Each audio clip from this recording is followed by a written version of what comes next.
All right, let's jump into this deep dive, exploring the road to World War II. We're dissecting this YouTube video packed with facts and anecdotes. It's fascinating, because it goes beyond the major events. Breakdown. It delves into those less-known details, helping you understand the why behind it all, like piecing together a puzzle, really. Exactly. Okay, so the video kicks off with the end of World War I and the Treaty of Versailles. Right. It paints a grim picture of Germany post-treaty. Huge reparations. Yeah. Loss of territory. Yeah. Humiliation. Imagine the impact on a nation's psyche. It's crucial to grasp this context because it bred resentment, instability, the perfect breeding ground for extremist ideologies like Nazism. Yeah. The video mentions this dangerous myth that took root in Germany. They believe they weren't defeated, but betrayed by their own politicians. Wow. Chilling how this narrative, mixed with economic hardship, set the stage for Hitler's rise. Like one conflict's ripples triggering another. But the video doesn't just blame Germany. It points out the League of Nations failing, right? And the U.S. was pretty isolationist then. Absolutely. The League, meant to prevent war, was toothless. Yeah. Case in point. Japan invading Manchuria in '31, remember that quote from the representative? "We reject your report and walk out." Yeah, I remember that. Powerless they were. And the U.S. roaring 20s, then the Depression, their focus was inward. Like the world fiddling while Rome burned. Everyone preoccupied with their own backyard while things escalated. Exactly. Meanwhile, Germany's imploding. The video then dives into Hitler's rise, a masterclass in manipulation. Textbook example. Right. Hitler, a propaganda maestro, exploited Germany's fear and desperation. Hyperinflation in '23 had wiped out savings. Imagine losing everything overnight. Exactly. Hitler offered scapegoats, promised to restore Germany's glory. People craved solutions, and he provided them, or so they thought. Charisma weaponized, turning vulnerability into power. But it's not just Germany. The video spotlights Mussolini in Italy, cut from the same cloth. Well, absolutely. The parallel is striking. The video even mentions how Mussolini's fascist rise was like a blueprint for Hitler. Wow. Both understood appealing to nationalism during chaos. Promising strength and stability. Exactly. So we've got global tension simmering, Hitler and Mussolini consolidating power, and the League of Nations. Ineffective. What's next? Well, the video refocuses on Japan's Pacific ambitions. Right. They were resource-hungry, aiming for regional dominance, eyeing Manchuria. Again, the League of Nations was a bystander, condemning but unable to act, a pattern of appeasement, emboldening aggressors. Exactly. And then Italy invades Abyssinia, modern-day Ethiopia. Right. Another blatant aggression, ignoring international law. And the League? Another strongly worded letter. Tragic. Smaller nations becoming pawns in power politics. But what about Britain and France? Surely they did something. Well, not quite. The video explains their hesitation. Both were traumatized by World War I. Understandable. Economic troubles, internal divisions, their focus was inward. Hesitant to jump into another conflict, especially one seemingly far away. Pretending the fire isn't spreading. Yeah. But while everyone's distracted with Asia and Africa, what's Hitler doing? Not sitting idly, I presume. Not at all. He's rearming Germany, violating the Treaty of Versailles. No way. Secret rearmament program, creating the Luftwaffe, expanding the army. And Britain and France. Warnings, slaps on the wrist, but no real action to stop him. He's blatantly breaking a major treaty and everyone's watching. No wonder he felt emboldened. Precisely. Appeasement, a recurring theme. Then we get to the Spanish Civil War, a testing ground for German and Italian military might. Right, the Spanish Civil War. I always saw it as a side story. It was more significant than that. Okay. The video frames it as a proxy war, fascists against communists. Germany and Italy backed Franco's nationalists, sending troops, weapons, aircraft, a chance for Hitler to test his new war machine. And the Western powers, Britain and France, claiming non-intervention. Their inaction had consequences. The video highlights the war's brutality, the bombing of Guernica. Horrific. A glimpse into the future, a taste of the horrors to come. A warning sign ignored. So we see a clear path to war now. Hitler, emboldened by Spain, the West appeasing, becomes even more aggressive. Exactly. The video summarizes his moves. Annexing Austria, dismembering Czechoslovakia. Remember Chamberlain's peace in our time? Oh, yeah. Meant to prevent war. It became appeasement's epitaph. The world sleepwalking into war, eyes wide open. But then, that twist, the Nazi-Soviet pact, right? You got it. This pact was a shock, a temporary alliance between ideological opposites. The video reveals the secret clause dividing Poland between them. Stalin, realizing the West wouldn't stand with him, chose this path. So how did this pact contribute to the war's start? With Stalin neutralized, Hitler was free to act, no longer fearing a two-front war, And that action was invading Poland. marking the official start of World War II. September 1st, 1939, a date that changed everything. But that, my friend, is a story for part 2 of our deep dive. So we left off with Hitler invading Poland. The video really zooms in on this, highlighting this new kind of warfare, blitzkrieg. Blitzkrieg, such a powerful word. The sheer speed and efficiency of it, it was mind-blowing. A revolution in military thinking, really, combining tanks, aircraft, infantry in this incredibly coordinated assault. Speed, surprise, overwhelming force, a psychological hammer blow. And the Germans, they were perfectly equipped for it. Those Panzer divisions, the Luftwaffe, the dive bombers, those Stukas. Years ahead in technology and doctrine. The Panzers, fast-moving, heavily armored tanks punching through enemy lines, the Luftwaffe controlling the skies above, and the Stukas, those screaming dive bombers, adding this element of terror, these pinpoint attacks. Just demoralizing. I can't even imagine being on the receiving end of that. The video even mentions this quote about the Polish cavalry charging the Panzers. It just shows you the mismatch. The old versus the new, and the old just couldn't keep up.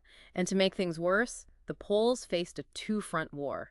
The Soviets invaded from the east, caught in a vice. So Poland falls. Britain and France had declared war. What did they do? Launched some counteroffensive. That's where it gets interesting. The video describes this period of inactivity on the Western Front. They called it the phony war. The British and French, they were expecting a repeat of World War I, that static trench warfare. So preparing for trenches while the Germans were rewriting the rules sounds like a big miscalculation. It was a fundamental difference in thinking. Allies focused on defense, building up forces, while the Germans were all about offense, speed, and maneuver. The video also mentions those early setbacks for the British at sea shook their confidence a bit. Right, like the sinking of the Athenia, that passenger liner, big propaganda win for the Germans. Showed the war at sea was going to be just as brutal. But the British had their wins too. Cracking the German magnetic mines, those things were causing chaos. And then the early success of the U-boats, those wolf packs. Right, the U. Setting the stage for the Battle of the Atlantic. So phony war, but still plenty of action, especially at sea. Then the video shifts focus up to Scandinavia. What's happening there? Well, the Allies are hunkered down, but Hitler's planning his next move. He needed to secure iron ore from Sweden, and he saw an opportunity up north. So he invades Denmark and Norway. Exactly. The video goes into the speed of it all. Denmark was overrun in hours. Norway put up a fight, but ultimately fell. Allies tried to intervene, but too late. It's like Hitler was always a step ahead. He understood speed and surprise, the Allies always reacting. And it happens again with the fall of France. The world was shocked. How could France, a major power, collapse so quickly? Still hard to believe, really. The video lays out the German plan, and get this, they attacked through the Ardennes forest. The Ardennes, I thought that was impassable for tanks. That's what the Allies thought. They were so focused on the Maginot Line, that fortified border, they neglected the Ardennes. Fatal mistake. So the Germans outmaneuvered them strategically, changed the whole game. Exactly. The video describes it, the advance through the Ardennes, crossing the Meuse River, the breakout at Sedan, sliced through the Allied lines, and the French just weren't prepared for that kind of mobile warfare. There's that quote, the French Prime Minister Paul Reynaud, "We are beaten, we have lost the battle," just captures the shock and despair. A total collapse. The video then describes that desperate evacuation at Dunkirk, British and French troops trapped, facing annihilation. Dunkirk. Defeat snatched from victory. Such a dramatic story. The evacuation, the little ships, the heroism. It shows you human resilience, you know? Yeah. The video captures the chaos, the desperation, but also the incredible effort to rescue those men. Imagine civilian boats, fishing trawlers, all crossing the channel under constant threat to bring those soldiers home. Amazing feat of improvisation. And there's that quote comparing the French rearguard to the Spartans at Thermopylae, sacrificing themselves to buy time. A heroic last stand. But the video points out a key detail. The Germans could have wiped them out at Dunkirk, but Hitler, for whatever reason, ordered his tanks to halt. Really? Why would he do that? Seems like a huge mistake. There are theories. Maybe worried about the terrain, wanted to preserve forces, whatever the reason, it gave the Allies a lifeline. So Dunkirk, a miracle, but France falls, leaving Britain alone against the Nazis. Must have felt like the end. It was Britain's darkest hour. But as the video shows, they weren't giving up. Churchill's "We shall fight on the beaches" speech, a rallying cry. Every time I hear that speech, chills.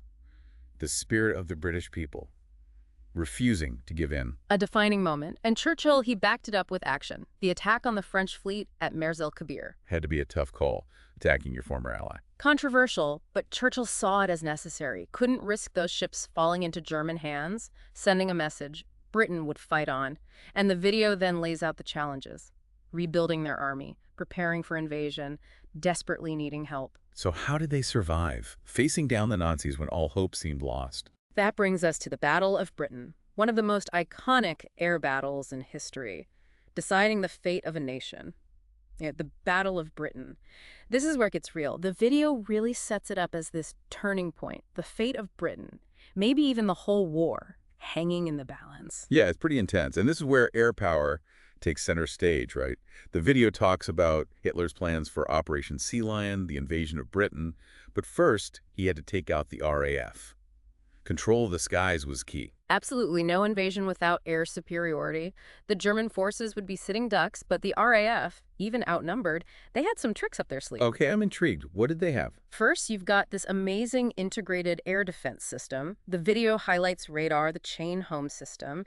They could detect German aircraft way before they reached the coast. So they weren't just waiting to be bombed. They could actually see the attacks coming and scramble their fighters. Exactly. Give them a huge tactical advantage. They could direct their limited fighter squadrons to where they were needed most. A real game changer. It's amazing how technology can shift the balance like that. But it wasn't just the tech, right? The RAF pilots themselves, they were legendary. They were incredibly skilled. Think about it. They were often outnumbered, but they flew those Spitfires and Hurricanes with such determination. The video captures their spirit, these young men putting it all on the line. Must have been terrifying, knowing the fate of Britain rested on them. The pressure was immense, but they rose to the challenge. The video goes through the phases of the battle. First, attacks on shipping, then RAF airfields and radar stations, and then the Blitz. Right, the Blitz. Must have been terrifying for civilians. But I've also heard that bombing the cities backfired on the Germans. Yeah, you're right. The video mentions this crucial mistake by Göring, head of the Luftwaffe. He switched to bombing cities thinking it'd break the British, force surrender. Had the opposite effect. It's crazy how a strategic decision can have unintended consequences like that. Exactly. Bombing cities actually gave the RAF breathing room. They could regroup, repair, get back in the air. And it made the British more determined, not the outcome Göring expected. So what happened? Did the Germans ever launch Operation Sea Lion? They did not. The video wraps up that part with the Germans postponing the invasion, a strategic defeat for Hitler. He didn't achieve air superiority, and the Royal Navy was still a threat. Too risky. So Little Britain, they stood up to the Nazis and won. What a turning point. But they were still in a tough spot, right? They needed help to keep fighting. Absolutely. And that's where the U.S. enters the scene. The video shifts to America. Strong isolationist feelings there, hesitant to get involved in another European war. But Roosevelt, he saw the danger of Nazi Germany. I remember learning about the debate in America back then. Must have been tough for Roosevelt, trying to support Britain without being pulled into the war. He was a master at navigating that, knew he had to shift public opinion. The video highlights some of the steps, like the Destroyers for Bases deal, trading old destroyers to Britain for access to bases in the Atlantic. Clever way to get around those neutrality laws. Right, a sign that America was shifting away from isolationism. And then there's the Blitz. The video talks about those broadcasts from London by Ed Murrow, that American journalist. He brought the war into American homes, the sounds of the bombs, the sirens. It's one thing to read about it, another to actually hear it, the fear in people's voices. It made it real for Americans. This wasn't just some far-off European war. It was a threat to their way of life. And then there's the Lend-Lease Act, a game changer. The U.S. could give vital aid to Britain. Tanks, planes, food, everything. America becoming the arsenal of democracy, like Roosevelt said. Exactly. Supplying the British war effort, even without officially being at war. And this aid was crucial for Britain's survival. But then the video takes us behind the scenes. Espionage, code breaking, Bletchley Park. Bletchley Park, that's a fascinating story.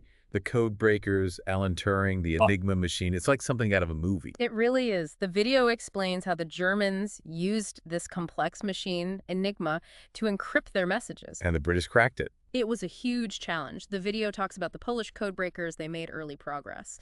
But the British, they took it further. They got this team of brilliant minds at Bletchley Park, mathematicians, linguists, all working to break Enigma. Must have been intense, knowing the information they were decoding could save lives. The pressure was immense.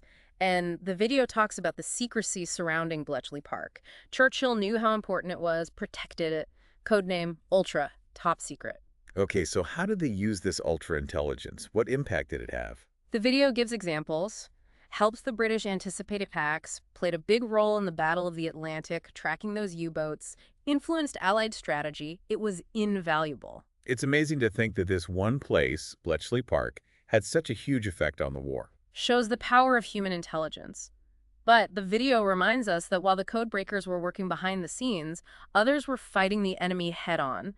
The British commandos, the SOE. Oh yeah, the commandos. Those guys were tough. Those raids behind enemy lines. What kind of missions did they do? The video describes some of them. The raid on the Lofoten Islands, destroyed factories, making materials for German explosives. They even sent Hitler a telegram afterwards, mocking him. No way, really. Classic British humor, even in wartime. That's great. It was part of who they were. And these raids, it wasn't just about blowing stuff up. Gathering intelligence, disrupting the Germans, boosting morale. And SOE, what do they do? They were operating deep behind enemy lines, supporting resistance movements, parachuting in agents, supplying weapons, coordinating sabotage, really dangerous stuff. The real-life James Bonds. Exactly, risking their lives every day to fight the Nazis. The video also talks about the BBC, broadcasting coded messages to the resistance, keeping hope alive. It's amazing all these different parts of the war effort, from the codebreakers to the commandos, all working together. A truly global effort. And then in June 1941, things shift again. Hitler launches Operation Barbarossa, the invasion of the Soviet Union. That seems like such a gamble. Attacking the Soviet Union, their size, their population, crazy. Yeah. It was risky, driven by Hitler's hatred of communism. He thought the Red Army was weak. At first, it looked like he might be right. The video describes that initial German advance, the massive encirclement. The Red Army, they weren't ready for Blitzkrieg, were they? Caught off guard. The video even mentions Stalin's reaction. He was in shock. But the Soviets, they were resilient. They had vast territory to fall back on, and they were fighting for their homeland. And then there's the Russian winter, a formidable enemy. It played a huge role. The video describes the drive on Moscow, the Soviet resistance, the impact of the winter. German troops weren't prepared for the cold, their vehicles, their supplies. A logistical nightmare. The mighty German armies stopped by the weather. It was a major factor. The video ends this section with the Soviet counteroffensive in December 41.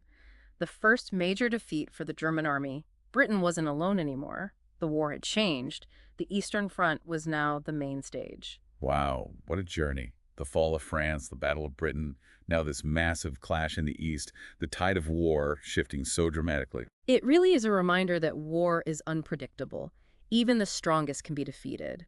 And this deep dive, it's just a glimpse into this complex conflict. There are so many stories, sacrifices, triumphs, tragedies. It's a journey we should all take. Learn from the past, understand the events that shaped our world. This has been an incredible experience diving into this YouTube video with you. The pleasure was all mine. And remember, history is about people, their choices, their actions, the consequences. It's a story that's still unfolding, and it's up to us to learn from it to build a better future. Thanks for joining us on this deep dive, listeners. We hope you enjoyed it. And remember, there's always more to discover, more stories to uncover. Keep exploring, keep learning, and let's keep the memory of those who fought and died in this conflict alive.